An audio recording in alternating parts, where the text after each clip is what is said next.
the IDF is really tied up in Gaza. They have begun their operation to occupy Gaza City in North Gaza. Apparently they've already, and they're calling up reserves, tens of thousands of reserves to do this. I just don't think they have the reserves for a full-scale invasion of the West Bank. Do they even have the reserves for the invasion of Gaza? Because I heard you mention 100,000 reservists, but then I'm seeing stories that they don't even have that. They're having trouble calling people up. Do you know the situation?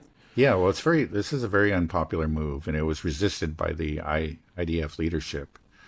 I guess it was the chief of staff, Samir, argued very strongly against it. He was saying that basically what you're saying is that we just don't have the manpower to do this. This is a big city, but Netanyahu put his foot down, and they're doing it. It's going to be somewhat rough on the IDF, but of course much, much worse for the Palestinians. It's already begun, and Palestinians are already dying in large numbers because of it, and others are fleeing once again, just like to another designated safe zone that's not safe. They'll end up in a tent city, and then the tents will be bombed. We've seen it happen, again and again. And they know it, they just don't have any choice. They're seeing entire blocks are being leveled, entire neighborhood is being leveled now in Gaza City. It's crazy. So this invasion, is it happening right now? Yeah, it is. It appears to have begun. Yeah. Okay, so we can just expect the carnage to increase. Then is what we're going to see. Yeah, that's what we've seen already. It was like it had tailed off somewhat. It's awful, but I think just in the last 24 hours, it jumped up again because of the incursion, the invasion of Gaza City. Just the hell that the Gazans are living in is just unimaginable. I can't think of anything more horrific than a place like Gaza. I mean, even historically, just being trapped in a place for years that's being constantly bombed, no food, it's be snipers, airstrikes, drones. And you just gotta, and if you want to get food, gotta run to one of the 4 aid points for miles, no water, anything like that, and have fun because they're gonna be shooting at you. They'll just throw the food down, and you better hope you don't get hit by a bullet, or a tank shell.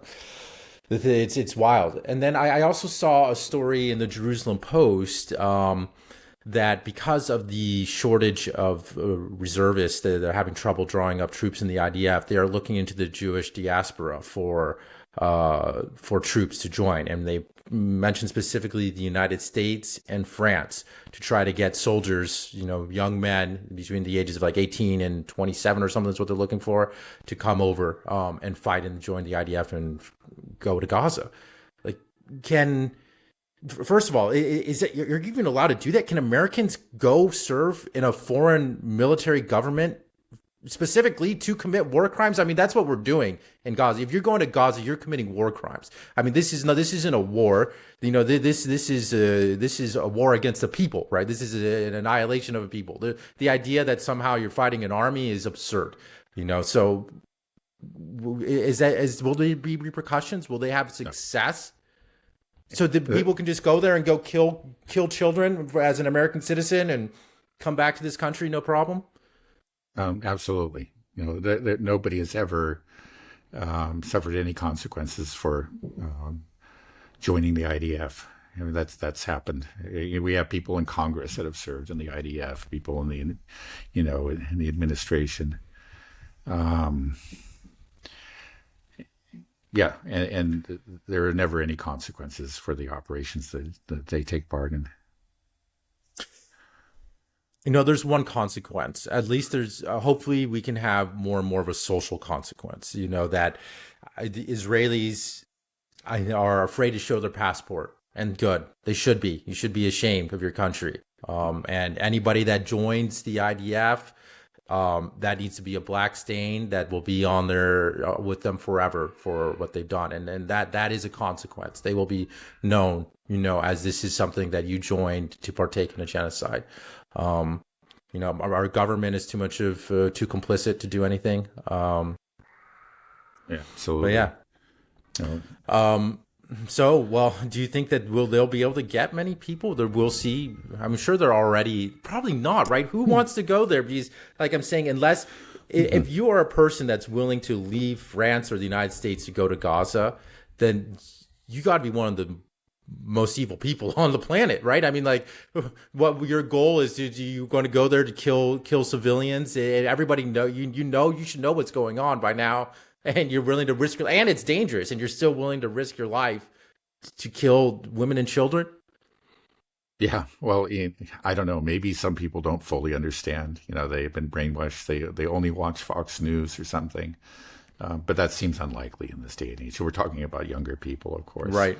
It seems like they have to know to some extent. They have to know. Maybe they don't realize the full horror, but they've got to know that a very high percentage of the people killed by the IDF are civilians.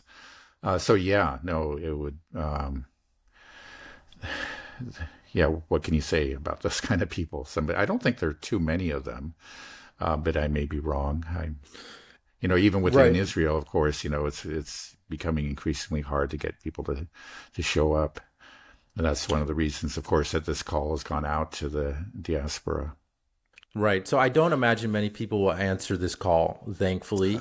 Will this put some, I mean, it just sounds crazy that, that, will this put a limit on Netanyahu's ability to take over Gaza and the West Bank if they just don't have the troops? If they're having trouble with Gaza, I mean, the West Bank, it's going to be something different, because if they go into the West Bank, I think at some point the West Bank isn't boxed in like it is, like Gaza is. Like you have the Jordanian border. More than half of Jordan or Jordanians are actually Palestinians that have been pushed there. So you're going to be able to. I think the Jordanian government won't be able to survive an incursion in the West Bank. Yeah, and there's a much larger population of Palestinians. Trying to remember what it is. It's like 5 million in the West Bank versus 2 million in Gaza. So you're talking about many more people, more land, and a long border with a state that is more than half Palestinian. Yeah, you're right. They've, like, in the last couple of years since October 7th, they have accelerated their land grabs. And they have kind of dealt out the Gaza treatment to certain communities like Jenin, up in the north, and that's the community that actually visited. But to actually, like, ethnically cleanse the West Bank would be such a huge undertaking. We can see what's happening in Gaza. And it would, again, just be 5 times what Gaza was. And again, if Israel is starting to feel the heat from it, they should be feeling a lot more heat, and they should be real sanctions, of course. But they are still feeling it. They understand, I think, a lot of them, that they've become international pariahs. But all of that would just be, taken to the nth degree if they tried to do the same thing in Gaza. Now, they are doing a lot in Gaza, but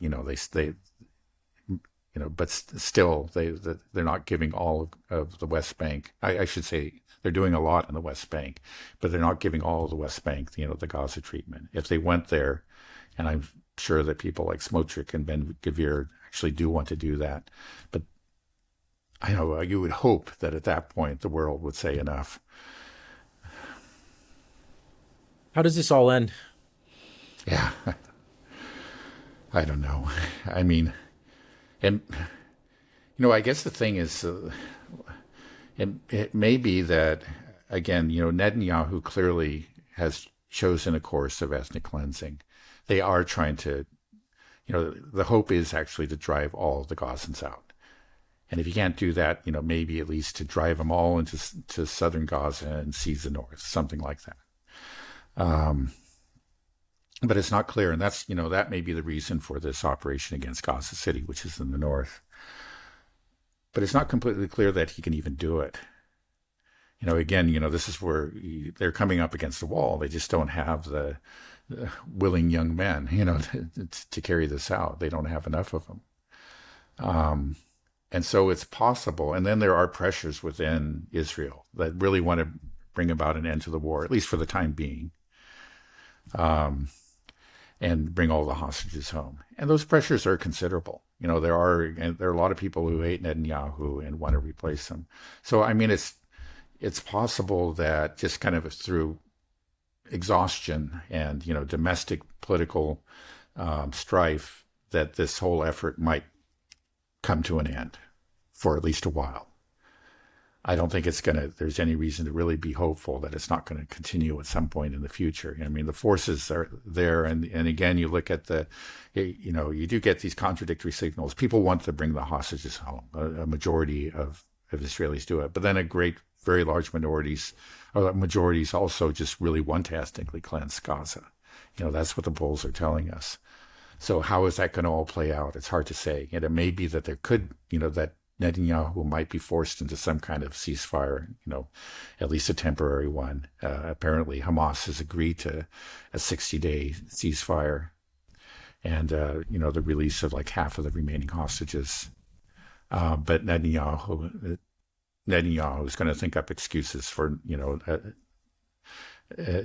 not agreeing to that same arrangement. That was worked out between, I think it was Egypt and Qatar on one side and then the Hamas on the other.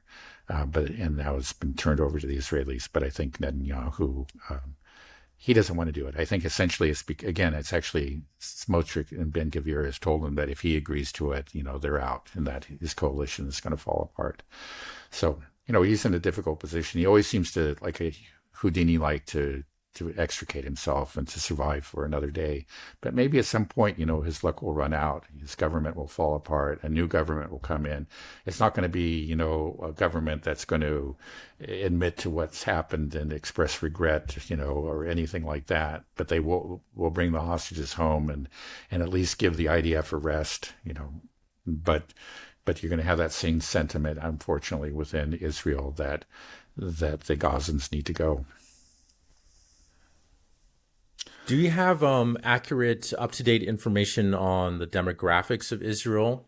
I'm wondering if they're having trouble calling up reservists. Part of the reason might be is that the population has been declining, and or part of it also is that maybe some of these people they don't believe in this war. Maybe there's a bit of a conscience in some people; they don't like the idea, or maybe it's just the self-preservation factor. But they're not signing up, and if that.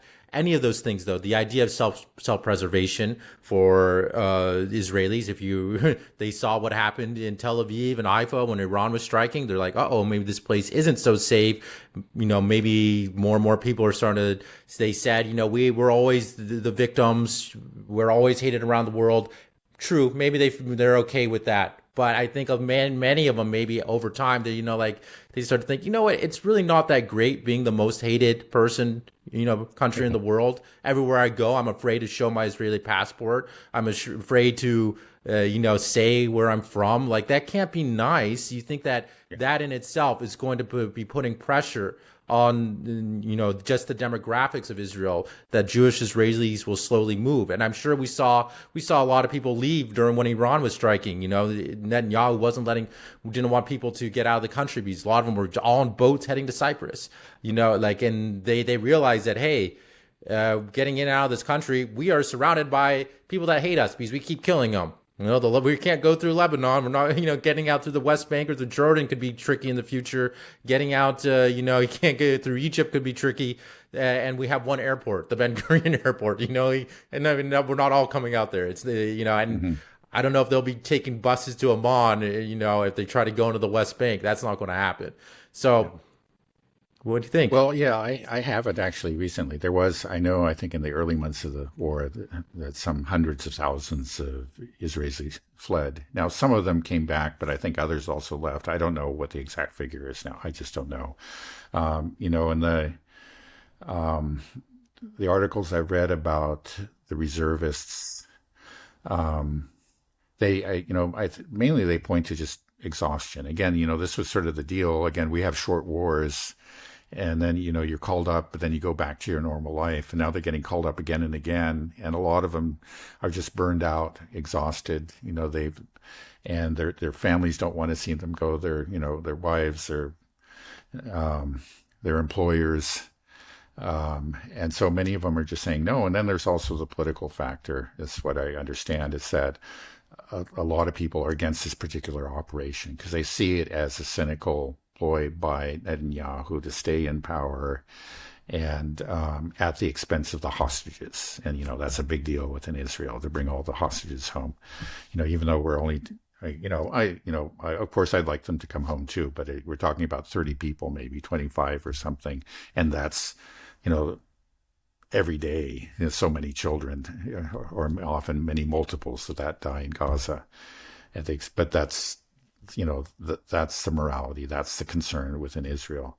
And so anyway, they see it as a cynical ploy to, again, by Netanyahu, that will be carried out at the expense of the hostages. So it's quite unpopular, again, obviously not among all Israelis, because Netanyahu and Smotrich and Ben-Gvir, they clearly have their supporters. But there is a large segment of Israeli society that's dead set against this operation. And so they just may, for, kind of political reasons, and in addition to just personal and family reasons, to reject it. That's the understanding that I gained from, reading these articles in Haaretz. Yeah, I just see the nightmare just keeps on going and it just never ends. It just, the one thing that we talked about potentially bringing down the U.S. empire, and I'm wondering if this could have an effect on pulling the plug on Israel, is that if our economy just collapses, I feel like I feel like we're at the stage now where the whole U.S. financial system could collapse tomorrow or 5 years from now. It just seems like things are just so out of control. The debt is over $37 trillion. More and more countries are abandoning the use of the dollar. We have the whole BRICS movement is becoming solidified, really unified thanks to Trump and our attacks with these tariffs. The whole thing just seems like it doesn't seem like it can last long. So if there is an economic collapse, would that also bring down the state of Israel, because Israel relies on the United States? I've seen quotes. I don't know if this is a real quote from Benjamin Netanyahu. I've seen it around on Twitter that in the 90s, Netanyahu said that essentially that the United States is the fatted calf, which we will suck dry basically and cut off, sell off piece by piece until there's nothing left but a welfare state, which we will run. I don't know. I'm not aware of that. I don't know if it's true. I've seen it around, but I have my doubts because I've heard a lot of quotes from Netanyahu over the years. I mean, he has bragged, and I've actually seen the video about how he basically can control the U.S. That he can just I've seen that one. Yeah. Bragging to some settlers about that. But I'd never heard that. Not impossible, but I've never heard it. I mean, you can say it may be essentially, if he didn't say it, he's probably thinking it. He's probably thinking it, right? I mean, that's basically what they're doing, right? That's what they're doing. But eventually, but we are their life source, right? Without the United States, Israel doesn't exist. So if there is an economic collapse, how would it be okay that we continue to send billions in aid to Israel when everything has gone to hell here? It's like they can't do it, right? I mean, what was it that Nancy Pelosi said? Like, even like the Capitol building could burn to the ground, but we still, we would have a relationship to Israel. I hate this country. I hate this country. I mean, really, that's what you have. You have people that have actually said that, this is even more important than the welfare of the United States. And we do have people like that. I think, by and large, the American people do not support that, and actually it would provoke a very strong reaction. But we may come to that state, where there is severe economic difficulties in this country. It becomes increasingly difficult to send billions overseas, and that'll put I guess Trump is, at least for the time being, has set up something so that we're not sending billions to Ukraine. We're apparently going to be making money off of Ukraine. We'll see how that works. But we continue to send the billions to Israel, and it may at some point become, there's not really much resistance to that, unfortunately, at this point. But the resistance will grow, if and when economic difficulties increase in this country. This country is just completely infested with traitors. Come election year, I'm becoming a one position guy, and I think more and more people are going to become a one position guy, and that is, what's your stance on Israel? And that I don't it's kind of, this for me is, I just morally we have to take a stand here. Like, this is the most important thing. So I want to see all these people out of office, and I really hope it comes. And then in the midterm elections, all future elections, I want front stage and center. What's your stance on Israel? And I want them to be able to see that. And anybody that says, I stand with Israel, you're out. You stand with America, you're an American. Like, that's it. I don't want to hear it anymore. Like, and I hope more and more people, I think more and more people are coming to that. And I think that this is going to be an issue front and center by the time, the midterms come up, and just any political elections. I think this is going to be it. This is becoming Oh, let's hope so. Certainly, there's signs of that. It's going to be a political death sentence to support Israel. That's what we need to make it. Yeah. Anyways, okay. Well, you got me all worked up this morning, Dad. Okay.